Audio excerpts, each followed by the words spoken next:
Book के solution ही मैंने forward किए सर किए हैं गूगल किए क्लासरूम हुए हैं में। साथ, वो अब आपने देखा ही नहीं है और फिर ऐसे मुझे कह रहे हैं कि जी सर सॉल्यूशन भी फॉरवर्ड कर दें। अच्छा, अब ये प्रॉब्लम है क्या? ये है 6-7। प्रॉब्लम 6-7 में वो कह रहा है कि जी बीटा को चले हम ये इजी वाला मोड कर लेते हैं, बीटा को इन्फिनिटी कंसिडर करके ना हम हर नोड पे वोल्टेज, ये तो डीसी एनालिसिस ही लग रहा है मुझे। 6.8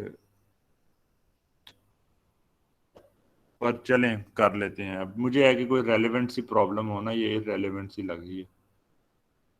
अच्छा, अब हमें क्या कहा गया है, हमें इधर बताई गई है बात कि जो बीटा है ना वो हमारे पास है लेट्स से इन्फिनिटी। इसका मतलब क्या हुआ? अल्फा क्या है? 1। ठीक है, अल्फा कितना हो गया? 1 हो गया। अच्छा जी, अब किसी को आइडिया है, ये आप बल्कि मेरे साथ सॉल्व करवाएं, किसी को आइडिया कैसे करें इसको? हर नोड पे वोल्टेज निकालनी है।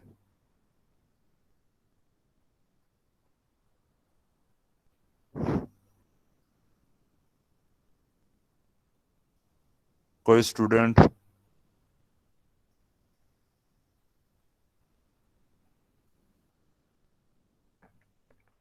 कोई वैसे ही कह दें कि नहीं समझ आई, थोड़ा इंटरेक्शन हो, मुझे पता चले मैं कोई इंसानों से जो है मुखातिब हूँ, दीवारों से नहीं मुखातिब। जी कोई? ये मेरा माइक ऑफ है, माइक भी नहीं ऑफ है मेरा। आवाज आ रही है आप लोगों को? जी सर आवाज आ रही है। हाँ तो थोड़ा सा कुछ बोल दिया करें ना आगे।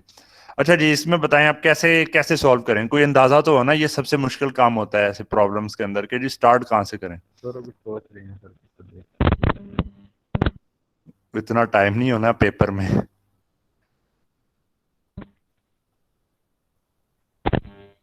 अच्छा, मैं आपको बताता हूँ कैसे सॉल्व करें। जी सर। अच्छा जी, अब अगर तो आपके पास जो बेस करंट है बीटा जो है वो इन्फिनिटी है, तो बेस करंट आपके पास अप्रोक्सीमेटली 0 होगा।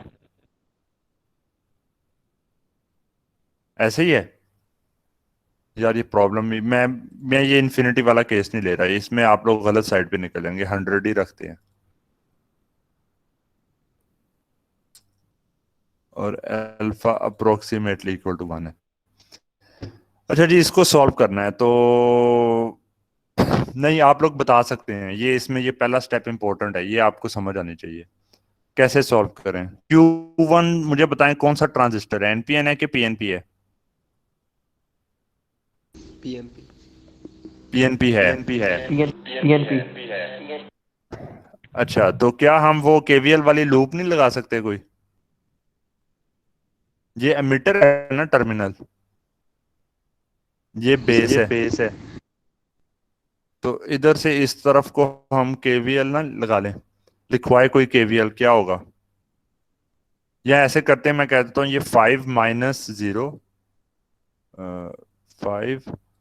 5 - 0 इज इक्वल टू, ये आगे का मुझे बताएं आप, किसके बराबर होगा?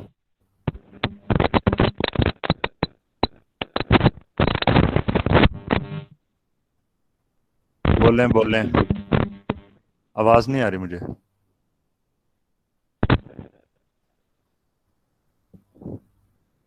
इस तरह ना टाइम ही जाया होगा आप लोगों को, प्रॉब्लम्स जो भी आप लोगों को समझ आती है ना, कोई थोड़ा बहुत आप बता दिया करें। 5 - 0 बीच में क्या क्या कुछ आ रहा है? रेजिस्टेंस आ रही 9.1 किलो ओम। हाँ 9.1, पर ये इसमें से कौन सा करंट इधर फ्लो कर रहा होगा? आई ई। करंट कौन सा होगा? आई ई, आई। IE1, क्योंकि ये दो ट्रांजिस्टर्स हैं।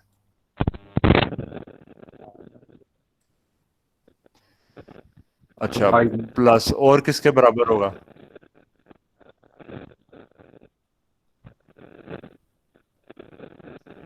0.7 प्लस बेस करंट इस तरफ से इधर को आ रहा है, तो हो जाएगा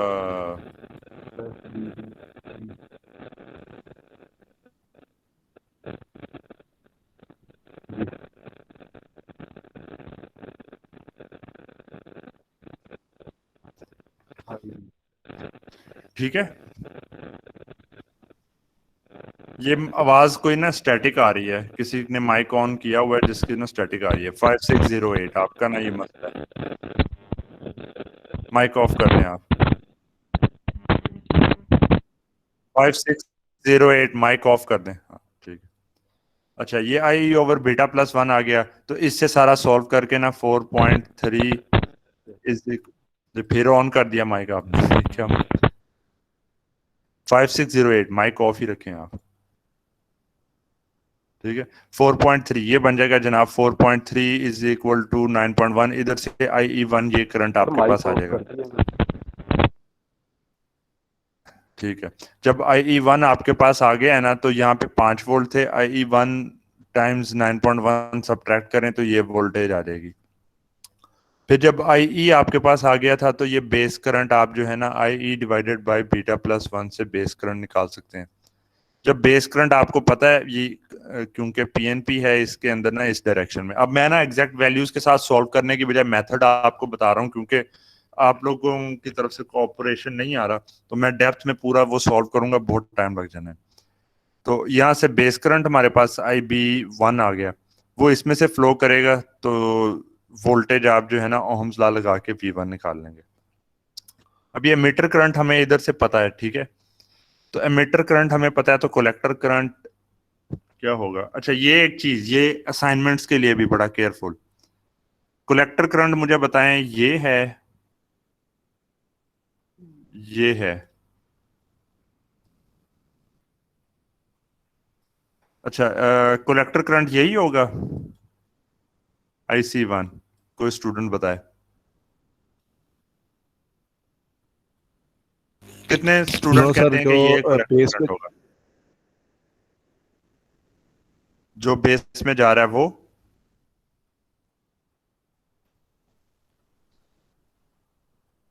ये होगा IC1। यस सर, ये होगा जो बेस पे जा रहा है। अच्छा, कितने स्टूडेंट कहते हैं ये IC1 होगा। इसको मैं ऐसे दोनों करता का हूँ, इधर कोई दोनों नंबरिंग कर लेते हैं। ये ऑप्शन 1 है, ये ऑप्शन 2 है। कितने कहते हैं कि ऑप्शन 1 करेक्ट है, कितने कहते हैं ऑप्शन 2 करेक्ट है।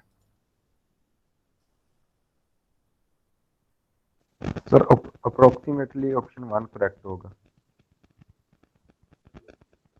अच्छा, ऑप्शन 2 जो है ना, ये तो 100% गलत है। ऑप्शन 1 भी 100% ठीक नहीं है। अब अगर अप्रोक्सीमेशन नहीं करनी तो फिर किस क्या है, IC1 किधर होगा।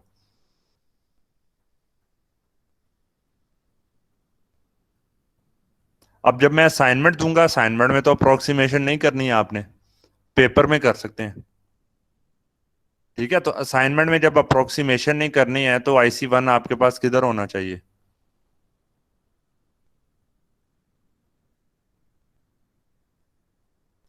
वो वही करंट होगा जो BJT के कलेक्टर में से निकलता है, वो करंट है, यहां से आने वाला करंट। इधर KCL लगता है, इधर 3 ब्रांचेज हैं, हर ब्रांच में कोई ना कोई करंट है। ये आपके पास IC1 आएगा, ठीक है। और यहां पर से आपके पास जो जो करंट है वो है IB2, बेस करंट सेकंड का।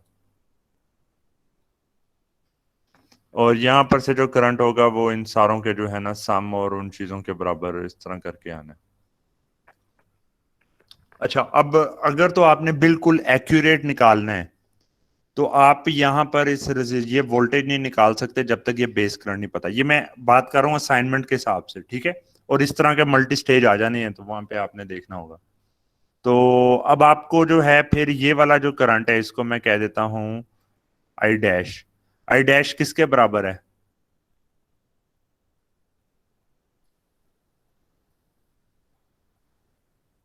IC1 minus minus IB2।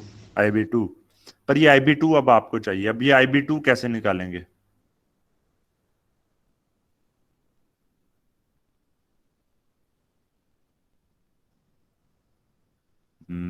है ना ट्रिकी चीज। तो उसके लिए क्या होगा कि ये इधर जिस लेवल की प्रॉब्लम्स है ना, उसमें आमतौर पे वो क्या करेंगे, वो आपको इन V5 या V4 में से किसी जगह वोल्टेज बता देंगे। ये कह देंगे कि जी ये 2 वोल्ट है लेट से।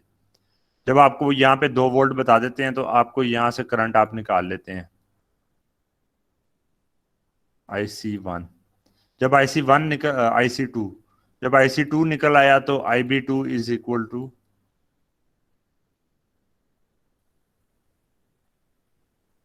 IC2 divided by beta. ठीक है, तो फिर आपके पास जो है एक तो ये वोल्टेज पता थी, ये करंट निकाल लिया, वहां से ये वाला आ गया और आई डैश एग्जैक्ट वैल्यू आपके पास आ गई। फिर जब ये IC2 पता है आपको तो IE2 जो है वो आप निकाल लेंगे, is equal to IC2 over alpha. ठीक है, वो यहां से फ्लो करेगा तो आप ये वाली वोल्टेज निकाल लेंगे। फिर जब ये आई डैश आपको पता चल जाता है तो यहाँ पे वोल्टेज पता थी तो आप ये वाली वोल्टेज भी निकाल लेंगे। तो ये खाली वोल्टेज निकालने के ऊपर ये पूरी की पूरी प्रॉब्लम, उसी पे सारा टाइम लग गया आपका। और याद रहे कि ये अभी DC के अंदर है, AC में नहीं आ पाए। ठीक है, इसके अलावा भी एक आध ना तरीकाकार है वैसे,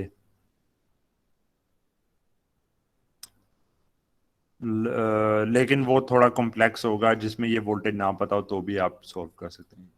ये प्रॉब्लम हमने ज़्यादा कॉम्प्लेक्स पकड़ ली है इस एस्पेक्ट के हिसाब से। और जब एक दफ़ा आपके पास जो है ना ये सारे के सारे पैरामीटर्स और कलेक्टर करंट्स आ जाते हैं, तो अब मैं इसी का स्मॉल सिग्नल मॉडल एक दफ़ा बनाता हूँ। तो पहले ये बताएं कि जी ये पहला एम्पलीफायर Q1 कौन सी लेट से इनपुट इधर है, VI इनपुट इधर है और आउटपुट इधर है। तो बताएं कि ये पहली Q1 कौन सी कॉन्फ़िगरेशन में है। Common ammeter. जी, खाली कॉमन एमीटर नहीं है,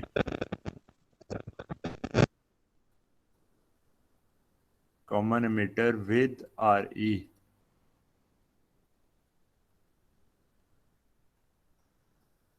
ठीक है, ऐसे ही है, क्योंकि ये RE भी तो लगा है। और ये दूसरा Q2 कौन सी कॉन्फ़िगरेशन है,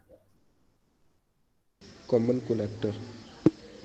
कॉमन कॉमन कलेक्टर। कलेक्टर। हाँ ठीक है, तो इनके फिर आगे जो है वो मॉडल्स वगैरह जो है वो प्लेस करने लग जाने हैं। दोनों के केस में T मॉडल ही आप यूज करेंगे। ये RE के साथ इधर आ गया, यहाँ पे आपके पास ये करंट का इस तरीके से आ गया है, यहाँ पर से आपके पास इधर T मॉडल में ये आ गया और यहाँ पर से आपके पास इस तरीके से आ गया। ठीक है, कि जो करंट यहाँ से फ्लो कर रहा है, तो फिर उसके हिसाब से आपके पास जो गेन वगैरह आते हैं ना, वहां से आप सारा ये सॉल्व कर सकते हैं। ठीक है, अच्छा मैंने ना अब यहाँ पर ना आपको एक और चीज सिखानी है जो कि असाइनमेंट के लिए जो है ना बड़ी आसानी आपके लिए क्रिएट कर सकता है। लेट से आपके पास यही वाला ना सर्किट है, आपको बताया था ना कि एम्पलीफायर्स का ये ब्लॉक मॉडल भी होता है। ठीक है ना, जिसके अंदर ये आउटपुट रेजिस्टेंस एक लगी होती है, यहाँ पे एक डिपेंडेंट जो है वो सोर्स होता है। ठीक है ना, तो हम उसको भी यूज कर सकते हैं इस केस में। उसमें आपके पास DC बायसिंग तो निकालनी ही निकालनी है, लेकिन है कि ये वाला मेथड यूज करके ना हो सकता है कि बाद स्टूडेंट्स को आसान लगे। ठीक है ना, तो इस तरह का ये करके ना एक मॉडल टाइप चीज जो है ना ये बन जाती है। अब जब इस तरीके से अगर हमने करना हो और लेट से इधर से करके ना सिग्नल सोर्स और वो सारा कुछ यहाँ पर आपने लगाना है, तो इस तरफ से देखने के ऊपर इनपुट रेजिस्टेंस क्या नजर आएगी? R in 1। ये क्वेश्चंस में आमतौर पे पूछा भी होता है, बेशक वो ना हो। तो इस साइड से देखने पे इनपुट रेजिस्टेंस क्या नजर आएगी आपको?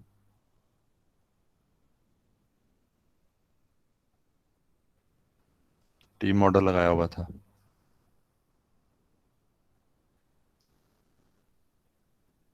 कोई बता सकता है?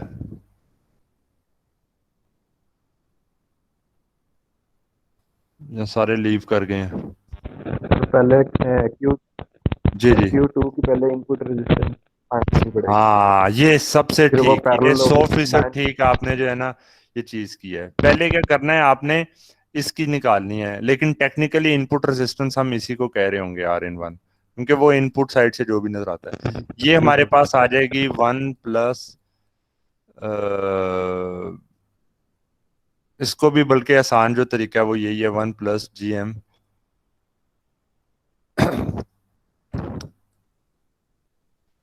RE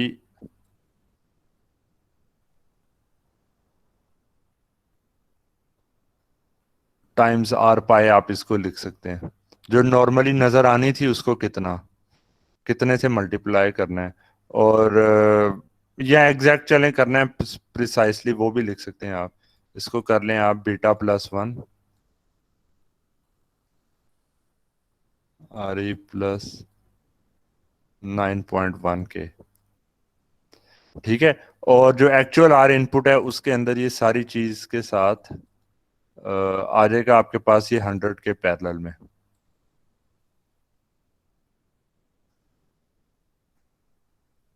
ठीक है, 100 के पैरेलल में ये इनपुट रेजिस्टेंस आ गई, आपने यहाँ पे मॉडल में लिख देनी है। आउटपुट रेजिस्टेंस क्या है? ये टर्मिनल आउटपुट है।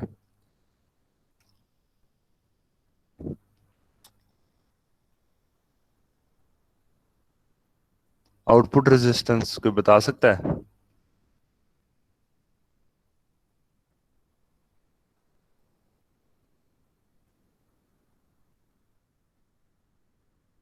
आउटपुट और रेजिस्टेंस ये सॉरी, होगी। इस तरीके से नहीं है। जो टर्मिनल आपके पास आउटपुट पे लगा हुआ है, ये वाला टर्मिनल टेक्निकली हम आउटपुट कंसिडर करेंगे, तो इस साइड के ऊपर है।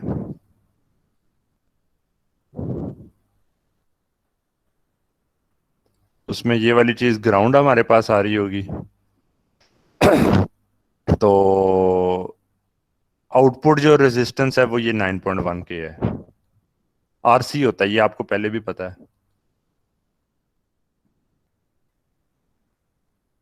ठीक है। अच्छा, फिर आपने क्या निकालना है? फिर आपने निकालना है R in 2। ये R in 2 क्या नजर आएगी?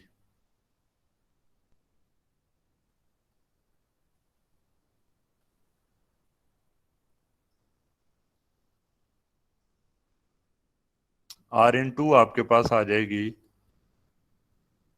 β+1, पहले में 1 था, RE2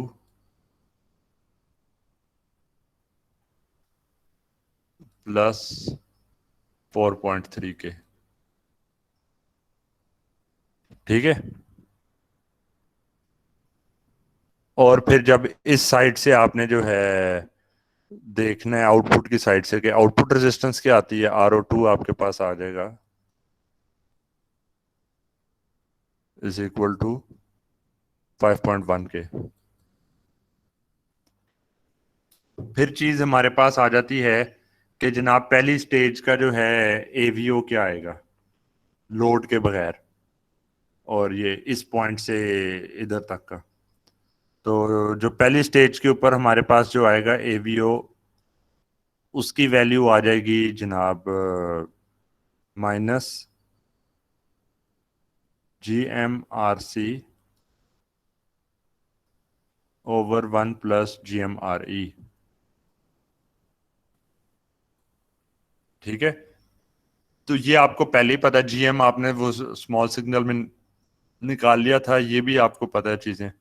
ठीक है, तो ये आपने करके निकाल लिया गेन, वो यहाँ पे पैरामीटर लिख दिया। सेकंड का आप निकालते हैं। सेकंड के केस में हम आपके पास कॉमन कलेक्टर है, तो इसका जो है AVO2 जो आना है वो आपके पास आ जाएगा RE/RE प्लस 4.3 के। ठीक है, और जब ओवरऑल आपने ये सारा का सारा सॉल्व करना है, अब मैं ये इन वैल्यूज के बगैर, ये क्योंकि ये सारी की सारी चीजें आपने बार बार सॉल्व की हुई हैं, तो हर इंडिविजुअल बीजेटी को सॉल्व करना तो आपको बहुत अच्छे तरीके से आ गया हुआ है, लेकिन है कि ये मल्टीपल बीजेटीज को इकट्ठे सॉल्व करने का ना मैं बता रहा हूँ फिर। तो आपके पास यहाँ पे आगे जनाब सिग्नल की आ रही है ना सप्लाई, और इधर आउटपुट के ऊपर जो है लोड रेजिस्टर भी कोई लगा देते हैं, चलें जी 1K का है, 1K का कोई लोड रेजिस्टर भी है। तो आप क्या करेंगे कि इधर के हिसाब से देखें ना, तो सबसे पहले आप लिखेंगे, मैं डायरेक्ट बल्कि एक दफा लिखता हूं कि इधर जो वोल्टेज आएगी, एंड के ऊपर एक वोल्टेज डिवाइडर लगेगा जनाब RL, एक्चुअल जो लोड है divided by RO2 plus RL। ठीक है, इस सारे चीज ने जो है ना मल्टीप्लाई होना है इधर के गेन से, वो गेन हमारे पास होगा AVO2, उसने आगे मल्टीप्लाई होना है, यहां पर से जो वोल्टेज आती है उसके साथ भी एक डिवाइडर लगना है। ठीक है, तो वहां पे हमारे पास क्या आ जाएगा जनाब, R/2 divided by R/2 plus R/out1, कि ये इसकी जो आउटपुट है उसको ये लोड नजर आ रहा है, ये जो है इसको वो नजर आ रहा है एज अ सोर्स रेजिस्टेंस। यहां पे हमारे पास फिर आ जाएगा AVO1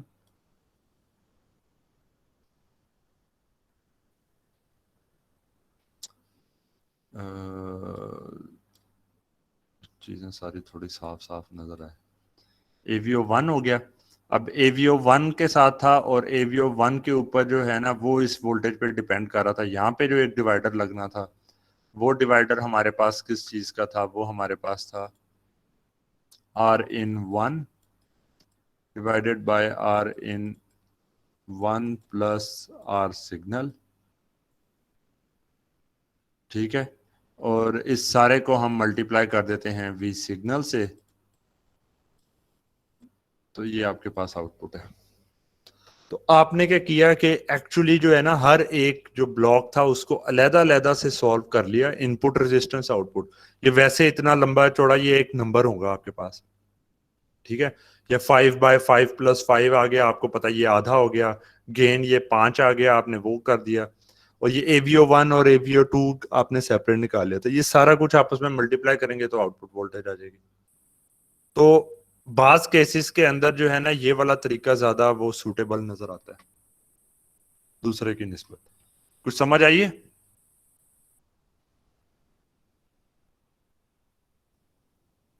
नहीं समझ आई? ये असाइनमेंट के हिसाब से मैंने ये बात की थी क्योंकि ये लेंथी है। ठीक है सर। ठीक है ना? अच्छा, और मैं एक चीज बता दूं, अगर आपको पेपर में लगे भी सही कि जी कोई ना कोई या असाइनमेंट के अंदर कि कोई प्रॉब्लम ऐसी लग रही है कि जी बुक में भी इसी तरह की थी, तो आप इस जो है ना वो अ, इसके ये जो एक कंफ्यूजन जो एक तरह के इंटेंशनली जो है डिसेप्शन जो होगी ना उसके अंदर नहीं आपने फॉल करना, क्योंकि मैं उनके जो है ना रजिस्टर्स वैल्यूज और चार पांच चीजें जो है ना छोटी मोटी वो खत्म की होती हैं, और वो एडिट भी ऐसे किया होता है कि वो पता नहीं लगता कि जी 22 की जगह इधर 11 लिखा होगा लेकिन बिल्कुल इसी फॉन्ट में। ठीक है, वो ये इधर से 1 मैं कॉपी करता हूँ, इधर से 1 कॉपी करता हूँ, इधर 11 प्लेस करके, पर उसके हिसाब से जो रिजल्ट आने हैं वो डिफरेंट आने होते हैं।